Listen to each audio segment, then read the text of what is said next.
बिस्मिल्लाहिर्रहमानिर्रहीम। इंसानों को दीन के बारे में जस्तजू क्यों करनी चाहिए? तमाम इंसान मुतजस्सिस पैदा होते हैं, या दूसरे अल्फाज में इनके अंदर तजस्सुस की हिस्स पैदाइशी तौर पर मौजूद होती है। कुछ लोग इसे फितरत कहते हैं। लिहाजा दूसरे अल्फाज में हम सब ज़िंदगी के मकसद के बारे में तजस्सुस रखते हैं, और ये बात हमें हकीकत पर गौर करने के लिए उकसाती है।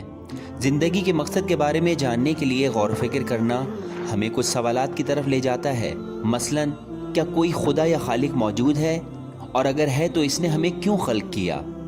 क्या हम इस खुदा को देख सकते हैं? इस तरह इसके अलावा दूसरे बहुत सारे सवालात। जब भी कोई गौर व फिक्र करता है तो देखता है कि ये तमाम सवालात हमारे अंदर फितरी तौर पर मौजूद होते हैं। इसके अलावा फितरी तौर पर दीन के बारे में जस्तजू रखना हमारी ख्वाहिशों में से एक है। बहुत साल पहले कुछ लोग थे जो बताते थे कि खुदा एक है।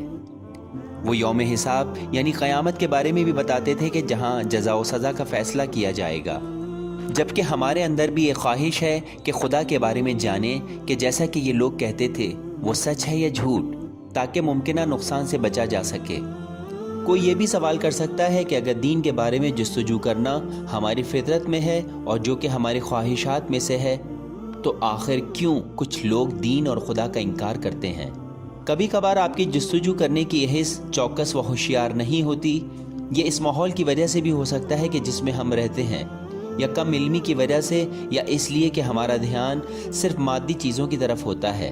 कभी कभार हमारे लिए फितरत की तरफ गौर व फिक्र करना बहुत मुश्किल हो जाता है, इसलिए हम इस फितरत को नज़रअंदाज कर देते हैं। और हकीकत यह है कि हकीकत यानी फितरत के बारे में सोचना आसान नहीं होता, और कभी कभार ये इसलिए होता है कि हम सुस्ती का शिकार होते हैं।